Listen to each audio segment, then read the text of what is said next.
Hello guys, நான் தான் உங்கள் சிடி. இந்த வீடியோவில் நம்ம என்ன பார்க்க போகிறோம்னா grand master tips and tricks part 2 தான் பார்க்க போகிறோம். போன வீடியோவில் எப்படி சென்டர் ஜோன் பிடிச்சி அட்டாக்கிங் ஆடி கிராண்ட் மாஸ்டர் போகிறதுன்னு பார்த்தோம். பார்ட்டில் ஒருத்தர் ஜோன் சர்வே பண்ணி இன்னொருத்தர் அட்டாக் ஆடி எப்படி கிராண்ட் மாஸ்டர் போகிறதுன்னு தான் பார்க்க போகிறோம். இல்லை உங்கள் டீம்மேட்டுக்கு நல்ல ஜோன் சர்வே பண்ண தெரிஞ்சிருக்கணும். என் டீம்மேட் வந்து ஒரு நல்ல ஜோன் சர்வே பண்ணுற பிளேயர்.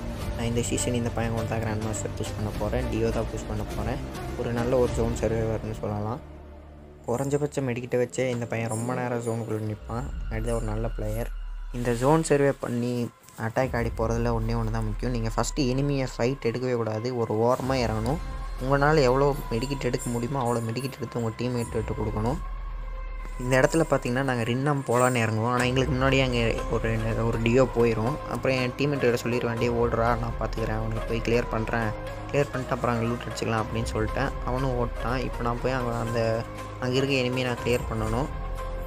போகும்போது பார்த்திங்கன்னா அங்கே ஒருத்தன் கண் எடுத்துருவான், ஒருத்தன் சும்மா தான் ஓட்டிருப்பான். இப்போ நான் போய் பார்ப்பேன். கீழே போய் நல்லா முதல்ல நீங்கள் போகிற இடத்த நல்லா வாட்ச் பண்ணுங்கள். கீழே எனிமி இருக்கானா இல்லையான்னு பார்த்துட்டு போங்க. சும்மா போயிடாதீங்க. அப்புறம் ஷார்ட் ரேஞ்ச் வந்து 2 பேர் அடிச்சிடுவாங்க. இப்போ பார்த்திங்கன்னா எனக்கு செம்ம டேமேஜ் பண்ணிடுவேன். ஆனால் அவன் க்ரோனா போட்டுருக்கான். சரிடா வெயிட் பண்ணுவோம், எப்படி இருந்தாலும் அவன் வெளியே அந்தளவு ஓடித்தாகணும்னு வெயிட் பண்ணுவேன். அதே மாதிரி கொஞ்சம் நேரத்தில் பையன் அப்படியே மெடிக்கலெலாம் போட்டு எட்டி குதிப்பான். எட்டி குதிச்சோன்னா கரெக்டாக அவன் மேலே அடித்து அவனை தண்ணிக்குள்ளேயே டவுன் பண்ணி விட்ருவேன். இந்த மாதிரி ஆப்போசிட் டீமில் ஒருத்தர் டவுன் ஆகிட்டான் அப்படின்னா அவன் டீம்மேட்டு பாருங்கள், அவன் இல்லை நான் சரி நம்ம கிளியர் பண்ணலாம் அப்படின்னு போவேன். ஆனால் இப்போ இங்கே நான் லூட் அடிச்சுட்டு இருக்கும்போது அந்த டீம்மேட்டோட ஃபுட் சவுண்ட் கேட்கும். பார்த்தா அவனையும் கொரோனா போட்டு அழுத்தியாச்சு. அவனை செத்துட்டான். இப்போ இங்கே வந்து எனிமி யாரில் இங்கே நான் எடுத்த எல்லா மெடிக்கிட்டு காயின் எல்லாத்தையும் ஜோன் சர்வே பண்ணுற அந்த பிளேயர்கிட்ட கொடுத்துடணும். உங்கள்கிட்ட எவ்வளோ மெடிக்கிட்டு இருந்தாலும் சரி, ஒரு மெடிக்கிட்டு கூட கையில் வச்சுக்காதீங்க, எல்லா மெடிக்கிட்ட கொடுத்துருங்க.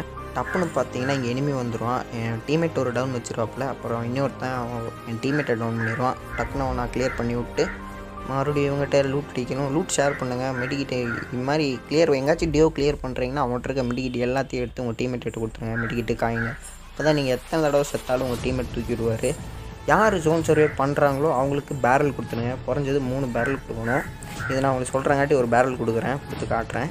நீங்கள் இது கிராண்ட் மாஸ்டர் புஷ் பண்ணுற அன்றைக்கி இந்த ஜோன் சர்வே பண்ணுற பிளேயருக்கு மினிமம் 3 பேரல் கொடுக்கணும். ஃபுல் ப்ளஸ் ஆகணும் அப்படின்னு நினச்சிங்கன்னா 4 பேரல் கொடுங்க. அப்போ தான் ஜோன் சர்வே பண்ணுற பிளேயருக்கு ஃபுல் ப்ளஸ் ஆகும். அவருக்கு ஒரு 2-3 பேரல் கொடுத்துட்டு அங்கே இருக்கிற பேரலெல்லாம் அவர் கொடுத்துருங்க. நீங்கள் தான் போய் அட்டாக் ஆடுற பிளேயரு நீங்கள் தான் அடித்து தான் டேமேஜ் எடுத்துக்கணும், அடித்து தான் கில் அடிச்சுக்கணும். அது மாதிரி இப்போ நான் வந்து அவருக்கு பேரலெல்லாம் கொடுத்துட்டு நான் அட்டாக்கிங் வந்துட்டேன். இப்போ பார்த்தீங்கன்னா நம்ம செகண்ட் ஜோன் போட்டுருச்சு. நம்ம டீம்மேட் பாருங்கள், இன்னும் ஜோனுக்குள்ளே தான் இருக்கார். இந்த இடத்துல பார்த்திங்கன்னா ஒரு எனிமி வந்துடுவான். நான் அவனை அடிச்சிடலான்னு பார்த்தா அப்புறம் நம்ம டீம்மேட்டு பக்கத்தில் தான் இருப்பார். ஒரு ஸ்னைப்பர் வச்சுருக்காங்கனாரு. ஒரு பேரலில் எடுத்துக்கிறேன், அவன் மண்டியில் வச்சு அடிச்சுக்கிறேன் பாரு. அவன் நம்மளை போட்டு சொல்லிடுவான். கீழே நம்மளே ஒரு கீழே அடிச்சு விட்டு இப்போ நம்மளை ரிவே பண்ணி விட்ருவார். நான் அங்கேயே இறங்கி லூட் அடிச்சுட்டு அப்புறம் நான் மேலே வந்துடுவேன். இவர் ஜோனுக்குள்ளேயே தான் இருப்பார். கடைசி வரைக்கும் ஜோன்லேயே இருப்பார். அதுக்கப்புறம் இவங்ககிட்ட இறங்கி லூட் அடித்து இவங்ககிட்ட இருக்கிற மெடிக்கிட்டு காயின் எல்லாம் அவர்கிட்ட கொடுத்துட்டு நான் அட்டாக்கிங் போயிடுவேன். இவ்வளோதான் இந்த மேட்ச் எவ்வளோ செகண்ட் பிளேஸ் என்னமோ வருவோம். இந்த மேட்ச்சில் பார்த்தீங்கன்னா நான் இறங்கணுன்னே எனிமையாக அடிச்சிருவேன். இறங்கணுன்னே நான் கொண்டுருவானுங்க. என் டீம்மேட்டு தான் ஓடிடுவார். என்னை ரிவே பண்ணி விட்டு அவர் பார்த்திங்கன்னா தண்ணிக்குள்ளே போயிடுவார். தண்ணிக்குள்ளே போகிறதுனால எனிமி நம்ம தெரிய மாட்டோம், கொஞ்சம் உள்ளே போயிடலாம். அப்புறம் என்னை போயிட்டு தூக்கி விட்டுருவார். அப்புறம் அங்கே இருக்கிற மெடிக்கிட்டெல்லாம் எடுத்து ஷேர் பண்ணிட்டு நான் அட்டாக்கிங் வந்துடுவேன். இந்த இடத்துல பார்த்தீங்கன்னா 2 பேர் வந்துடுவானுங்க. ஒருத்தன் M4A1 3வது லெவலில் போட்டு வச்சுட்டு கிருகிருன்னு அழுத்தான். ஒருத்தனடானா ஸ்கைலர் ஓடுறான். இவனை எப்படியாச்சும் முடிச்சு அவனுக்கு சொல்லிட்டு சரி இங்கே உட்காந்தா வேலைக்கு ஆகாது, அவன் M4A1 லெவல் 3 வச்சுருக்கான், ஒரு நல்ல பர்மனெண்ட் கவர் எடுத்துகிட்டு அப்புறம் அடி பண்ணிட்டு போனேன். 2 பேர் இங்கே பார்த்தீங்கன்னா நல்ல ஒரு ஸ்ட்ராட்டஜி யூஸ் பண்ணுவாங்க. ஒருத்தன் வந்து ரைட் சைடு வருவான், இன்னொருத்தன் வந்து லெஃப்ட் சைடு வருவான். நல்ல ஒரு டேமேஜ் கொடுத்தாச்சு. இப்போ இந்த லெஃப்ட் சைடு வரவனை பார்ப்பன்னு போனால் அவன் எல் ஷேப் போயிட்டு அந்தால சுற்றிட்டு வருவான். ஒருத்தன் லெஃப்ட்டில் வந்து சுற்று போடலான்னு பார்ப்பானுங்க. இந்த மாதிரி இடத்துல எப்படியாச்சும் ஒரு டவுன் பண்ணி விட்டிங்கன்னா சுற்று போடுறவன் ஏற மாட்டான். அப்புறம் ஒரு சைடு நீங்கள் ஒரு நல்ல கவர் எடுத்துக்கலாம். இங்கே பார்த்திங்கன்னா இவன் சுற்றிட்டு வருவான்.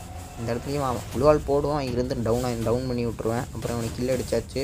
அவன் டீம்மேட்டு பார்த்தா அங்கேருந்து ஓட்டுருவான். பார்த்தா இங்கே வேறு ஒரு கிராஷ் ஃபயர் ஆகிடும். கிராஷ் ஃபயரில் என்ன டவுன் பண்ணி விட்டாங்கன்னா இப்போ பாருங்கள் கில் அடிச்சோன்னே என் டீம்மேட் எங்கே இருக்காருன்னு பாருங்க, ஜோனுக்குள்ளே இருக்கார். நான் இப்போ இங்கே செத்தாலும் பரவாயில்ல, எத்தனை தடவை வேணாலும் செத்துக்கலாம். அத்தனை காயின் கொடுத்துட்டு தான் வந்திருக்கேன். முடிஞ்ச வரைக்கும் எல்லா காயினும் எடுத்து உங்கள் டீம்மேட் எடுத்துக்கோங்க. அவர் பாருங்கள் ஜோன் சர்வே பண்ணிட்டுருக்காரா.